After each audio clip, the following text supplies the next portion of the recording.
about the branding strategy that the CEO of TikTok, Mr. Shou Chew, used in order to help him build a reputation for himself before he went in front of Congress, and how his TikTok videos are helping him really stand out from some of the other CEOs that we're actually used to seeing, such as Mark Zuckerberg, among others. So the first time that I saw the very first video that Mr. Shu had done was him wearing a black hoodie, I believe a white t-shirt underneath it, and a pair of regular jeans. He must have been in the TikTok headquarters somewhere in the United States, maybe in his office or in some kind of 360 glass view area.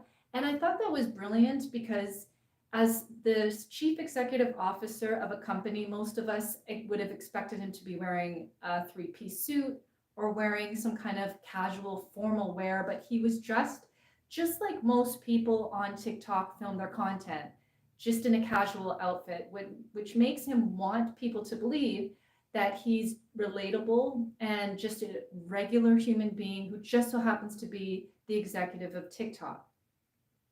The other thing that he did was he was using relatable words, and he was adding statistics and information to let the United States TikTok audience and everybody else who saw his content know that this is the number of people in the United States that use the app. These are the number of people who are small businesses. So he's talking about the general people on the app that are in America. And then he's talking about the business owners. And a lot of business owners use TikTok, obviously, for free marketing and branding and building connections with potential customers, etc. But TikTok has stated that they're hoping to do a lot of e-commerce stuff, which will help the small businesses. So by pointing to his audiences, which are basically the small business owners and then the general owners that are content creators and users, this gave him an opportunity to pull the audience that were watching the video to let them know, I see you, I'm the executive of the company, and you're important to me. The other thing that I really appreciated about this video is he announced ahead of time that he was going up against Congress, letting everybody know that without really saying it, that he was hoping to get support from the TikTok community. And that can mean so many different things depending on how people reacted to that first TikTok video that he shared. And I think that was brilliant because I don't really see too often new CEOs or executives in general create an account on their own app and then share frequent updates about what's happening with the status of the app, if there's some kind of security issue, etc. So the other thing that I appreciated too is that first video that he shared, it was, I think, a few days before he went up against Congress. And the interesting thing about him, I know that he's from Singapore. In certain cultures and communities, I can't speak for his particular culture, but in certain non-Westernized, non-European cultures, not all of them, but in some of them, the collective audience and support from people that appreciate what you do, whether it's people in your home, plus people in your community that are within driving or walking distance, or people across the globe, there's an energetic thing that happens when a group of people believe in the same thing, and there is a leader who kind of is letting people know, this is what's happening with this, or this is what's happening with me, I need your support. And it's not necessarily always a monetary support, but it's an energetic support that actually helps build their case or get support without even asking for it. So the other thing that I really appreciated about him sharing his TikToks is he also did an after video after he was chatted with Congress and had that whole kind of really in-depth interview, and some people would say an interrogation.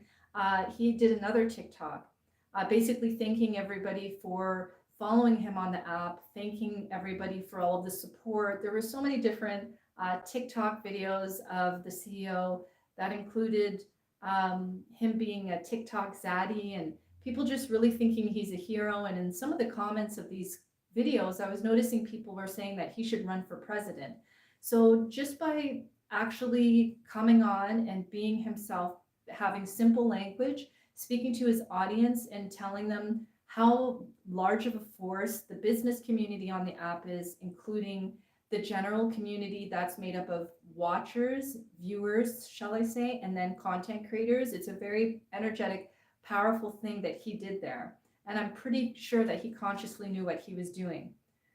The fact also too, in his first video and the second video, he thanked all of the users that are on it. And he stated that he just wanted to bring joy and happiness to people who are on the app.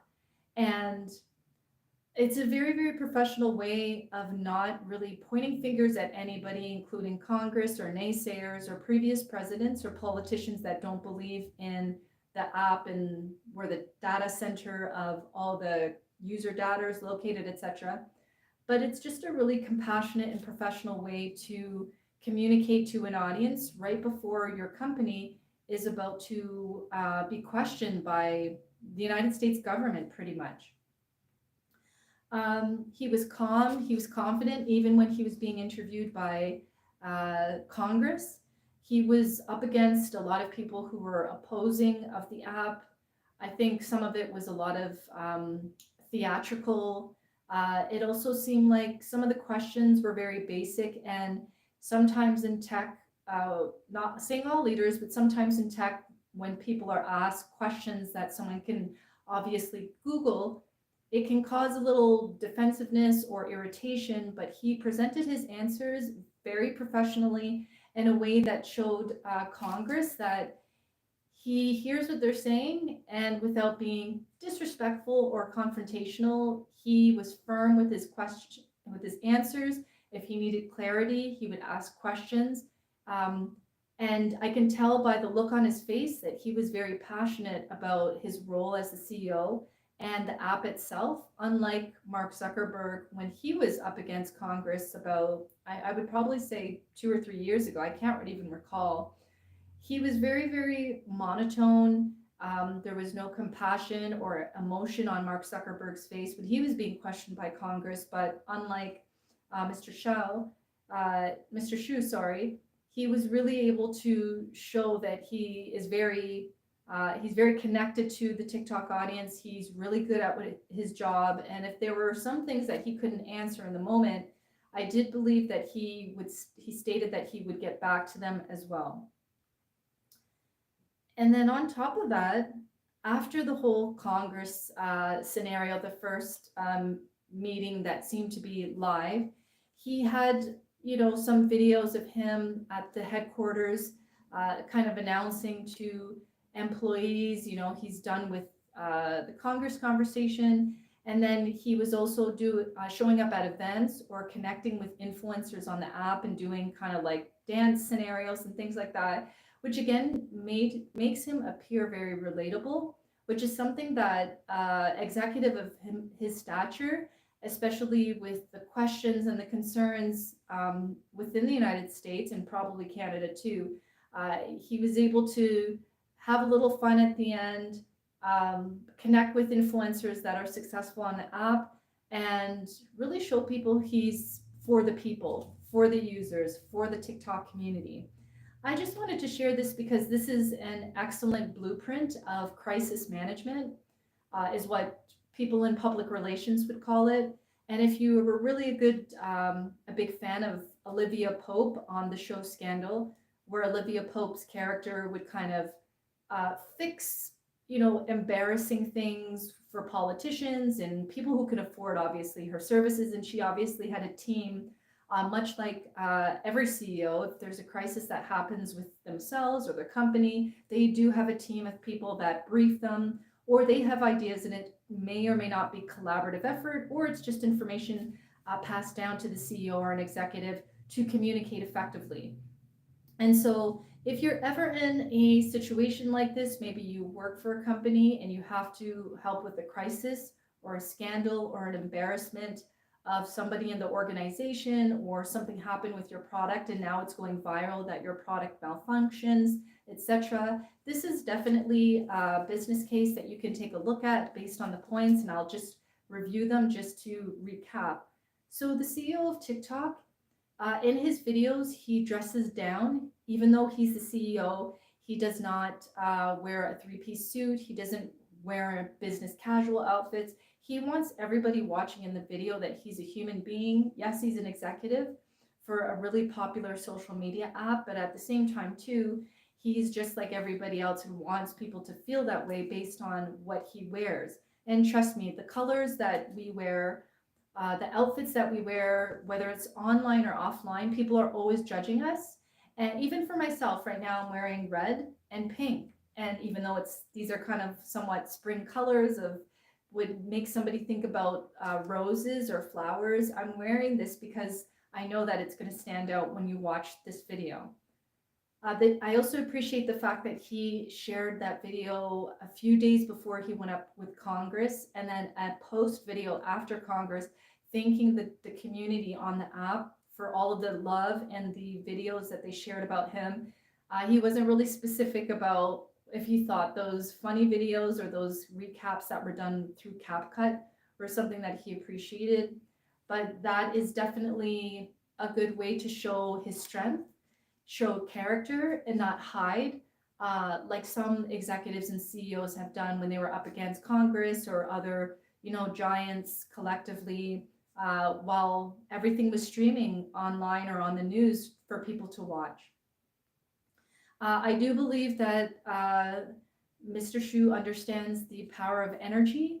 Like I was mentioning, in certain cultures outside of Europe and the North America, not all cultures, but there are some that believe that collectively, if you're going through something, collectively, if you let all your family members, your friends, and your community know that you're going through something, and it's something related to injustice or something that you have to prove, their supportive energy, even if they're on the other side of the planet, collectively can help you energetically be strong. I can't explain this in a scientific way, but there are a lot of cultures that believe that the collective energy can help you or any situation disappear or end or work in a positive way if everybody is aligned on the same. And nobody in the United States, from what I know, well, most TikTok users don't want the app to disappear. So that supportive energy was definitely something that I believe helped in his case.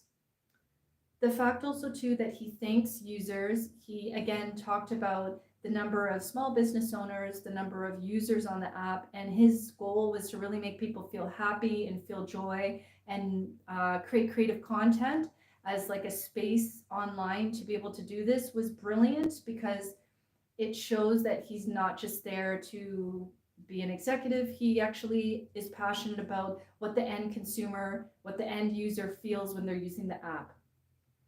And throughout these TikTok posts, as well as him up against Congress, he was calm, he was confident, compassionate.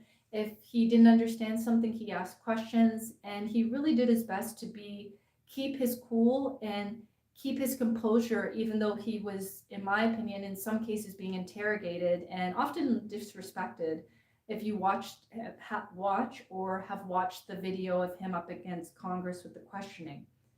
And then on top of that, him like going into the TikTok community and doing fun videos with TikTok influencers was definitely brilliant. I myself have not seen any kind of executive, especially in a social media app, do this.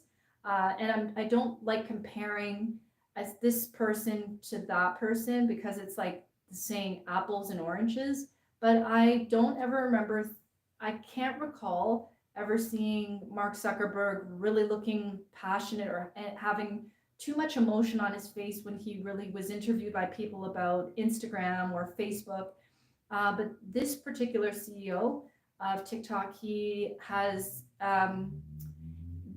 it could be, well, he's a family man, but that doesn't necessarily mean anything too. It could be for cultural reasons, personally as an individual, he might just be very picky about what jobs he did back in the day. So the fact that he's passionate about TikTok, and I could see it in his face when he was being interrogated by some of the Congress members, that he wasn't taking it personal, but he just wanted to make sure that everything that he was communicating shed positive light on the app and the security features.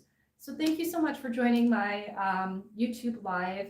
If you're watching this just by chance, subscribe to my channel. I do my best to go live every week on trending topics just to go over branding reviews where people, companies, individuals go wrong and where they go right from a reputation perspective, and how you can apply that to your personal life, your business life, or whichever situation you come across that's similar, kind of like a crisis management or any kind of situation that is kind of trending. If you have topic ideas, leave it below in the comments and I will see. Of course, I do my best to focus on things that are trending on other social media apps or that are a part of pop culture, business news and stuff. So let me know in the comments what you think. And if you want to join me on other apps, check out my about section. And I also have accounts on LinkedIn and TikTok. Thanks so much for joining. Have a good evening. Bye.